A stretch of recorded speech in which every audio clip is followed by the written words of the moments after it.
Il a tout perdu en une nuit, sa maison, sa fortune, son avenir. Mais au fond de la nuit la plus sombre, il a fait un choix qui allait changer sa vie à jamais. Voici comment il est revenu du désespoir, plus fort que jamais. Il s'appelle Marc, un homme qui a grandi dans une petite ville où les rêves semblaient toujours hors de portée. Adolescent, il a appris très vite que la vie ne faisait pas de cadeaux.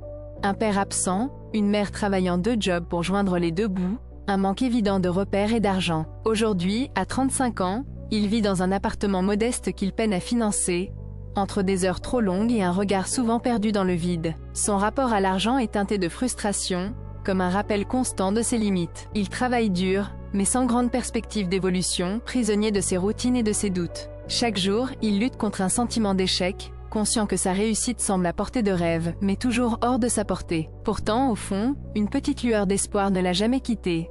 Ce jour-là, tout a basculé. Marc, rentrant tard d'une longue journée de travail, a été réveillé par un appel inattendu. La voix tremblante à l'autre bout du fil lui annonçait la perte soudaine de son frère aîné, victime d'un accident tragique. Se sentir impuissant, face à l'absurdité de cette nouvelle, a été un coup dur. En un instant, ses propres luttes ont semblé insignifiantes face à la fragilité de la vie. La douleur, le sentiment d'injustice, l'impression d'avoir laissé passer le temps, tout s'est mêlé en lui, créant une tempête intérieure. Alors qu'il se tenait figé dans la pénombre de son appartement, une question insistante a émergé.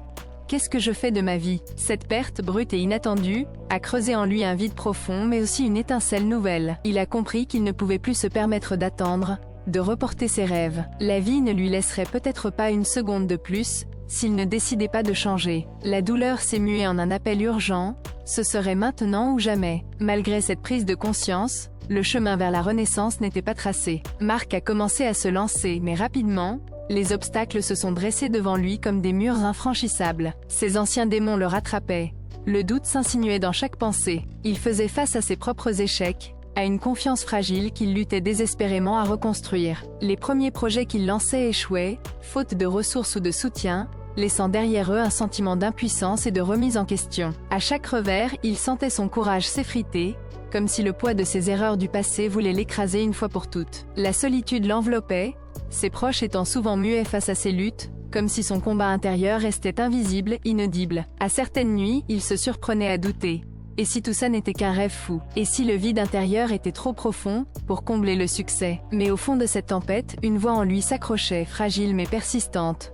L'envie de prouver qu'il méritait plus, qu'il pouvait encore se relever. Chaque pas en avant était une bataille, chaque erreur une leçon amère. Pourtant, l'ombre de l'échec le hantait, prêt à lui murmurer que ses efforts n'aboutiraient jamais. Et face à cette montagne d'obstacles, il se demandait jusqu'où pourrait-il aller pour survivre, pour se prouver qu'il peut se redresser. Pendant des semaines, il a été rongé par le doute, par la tentation de lâcher prise, de céder à la fatigue et à la peur. Mais cette nuit-là, quelque chose de différent s'est produit. Assis sur le sol de son petit appartement, la tête entre les mains, il a senti une force nouvelle émerger. Une voix intérieure, plus forte que jamais, lui a soufflé. Tu ne peux pas laisser ton passé définir ton avenir. Tu as encore une chance. Son regard s'est élevé, fixé sur l'étendue sombre qui l'entourait. Il aurait pu continuer à se noyer dans ses échecs, à s'enfermer dans la spirale de la défaite. Mais au lieu de cela, il a décidé de faire un acte qu'il craignait depuis si longtemps. Il a pris son téléphone et a composé le numéro d'un ancien mentor, d'un ami qui croyait en lui. C'était une étape risquée, parce qu'il savait que cette voix pourrait aussi le repousser, le juger ou lui dire qu'il était trop tard. Mais il n'a pas hésité. Dans ce silence chargé de tension, il a lancé ces mots. « Je veux que tu m'aides à me relever. Je ne veux plus fuir mes rêves. » Ce moment précis, la peur se mêlait à l'espoir, la faiblesse à une détermination farouche. C'était la décision de tout changer, coûte que coûte. Il savait que rien ne serait plus comme avant, que chaque pas serait une nouvelle bataille, mais cette fois il était prêt à l'affronter. Parce qu'au fond, il venait de prendre la plus difficile des décisions. Choisir la vie, le courage, la renaissance. Et cela, rien ni personne ne pourrait plus l'empêcher. Aujourd'hui, Marc regarde en arrière avec une fierté sincère, celle d'avoir transformé ses cicatrices en force. Son parcours n'a pas été facile ni magique, mais il a appris une vérité essentielle.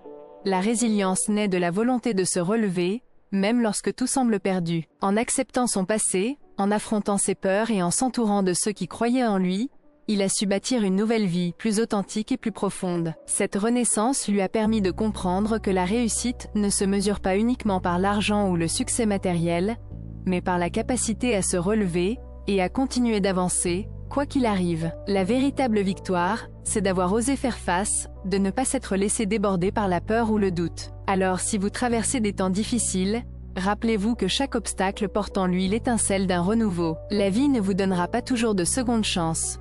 Mais la vôtre commence aujourd'hui, ici et maintenant. Ne sous-estimez jamais la puissance de votre volonté, lorsque vous choisissez de ne pas abandonner. Souvenez-vous, c'est dans l'adversité que l'on forge sa véritable identité. Alors osez demander de l'aide, faites confiance à votre courage et surtout, n'oubliez pas qu'au bout du tunnel, la lumière ne demande qu'à se révéler, pour peu que vous décidiez de continuer à avancer.